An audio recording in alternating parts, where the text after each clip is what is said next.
On the 27th of March, 2025, torrential downpours transformed familiar streets across South Texas's Rio Grande Valley into shallow rivers. Abandoned vehicles were scattered along these submerged roads as the relentless rainfall overwhelmed drainage systems and forced motorists to abandon their vehicles in a desperate bid for safety. This extraordinary weather event claimed at least 4 lives and necessitated dozens of urgent water rescues near the U.S.-Mexico border. Intense thunderstorms, fueled by persistent heavy rain since Wednesday, unleashed an extraordinary downpour that deposited more than a foot of rain on the region.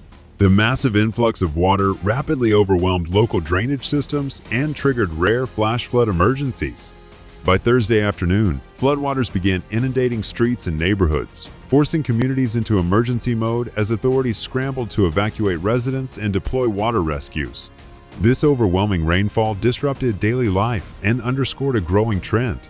Extreme weather events are becoming more frequent and severe, a development linked to rising global temperatures and climate change. Last year, the United States recorded a historic number of flash flood emergencies, highlighting the intensification of weather patterns across the nation.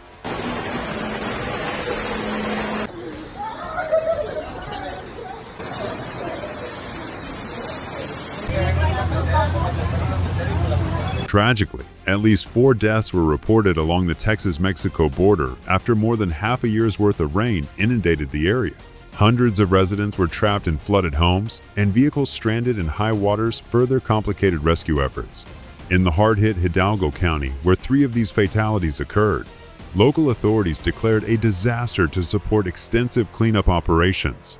Emergency responders risked their lives navigating through fast-moving currents and submerged roadways, rescuing over 690 people statewide, according to reports from Mexico's Civil Protection Coordination. In Hidalgo and Cameron counties, 4 flash flood emergencies, the most severe warning level, were issued from Thursday night into early Friday morning. In Willacy County, law enforcement continued rescue operations on Friday after 12 to 15 inches of rain pummeled the area over 6 hours. As confirmed by the county's emergency management coordinator, Frank Torres.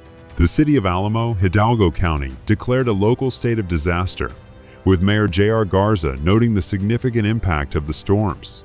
Fire and police teams conducted approximately 100 rescues, and Police Chief Saul Solis estimated that around a couple hundred homes were affected. An emergency account from Alamo Fire Chief R.C. Flores detailed how a fire truck eventually navigated through floodwaters to reach a pregnant woman in distress near a Walmart.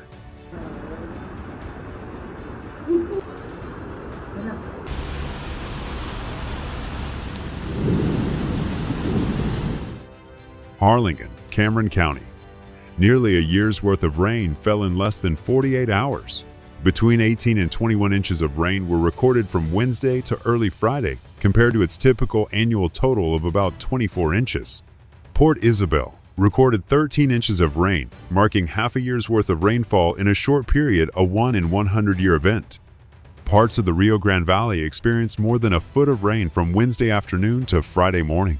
In McAllen, more than 8 inches of rain were recorded, and the South Texas Health Systems Hospital in McAllen experienced minor flooding on its first floor due to issues with the stormwater drain. Social media footage showed a forceful stream of water bursting through a hospital wall, with water reaching ankle height in a corridor.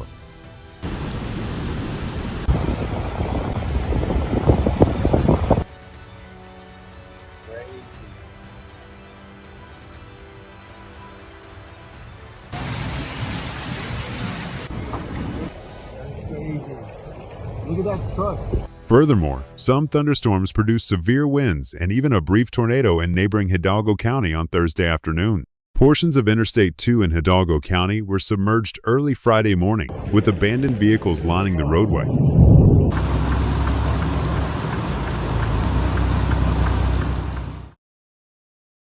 The Texas Agriculture Commissioner noted significant losses to agriculture and livestock due to the heavy rains. In addition, dozens of school districts and college campuses canceled classes, and thousands of power outages were reported across the region. Qué pinche desesperación a Chile.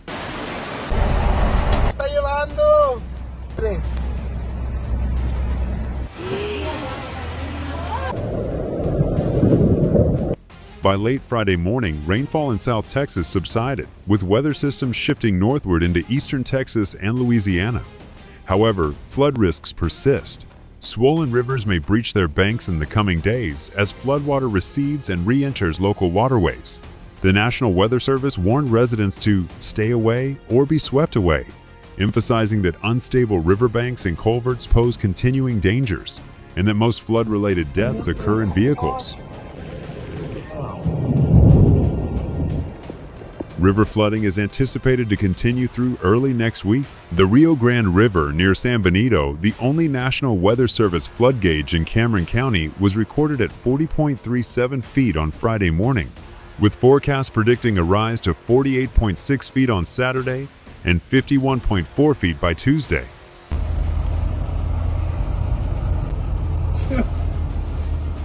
The recent flooding in Texas has underscored the vulnerability of communities to extreme weather events. With unprecedented rainfall overwhelming infrastructure, causing loss of life, and leading to widespread rescues, the event serves as a stark reminder of the increasing risks associated with climate change and the critical need for resilient emergency response systems and infrastructure improvements.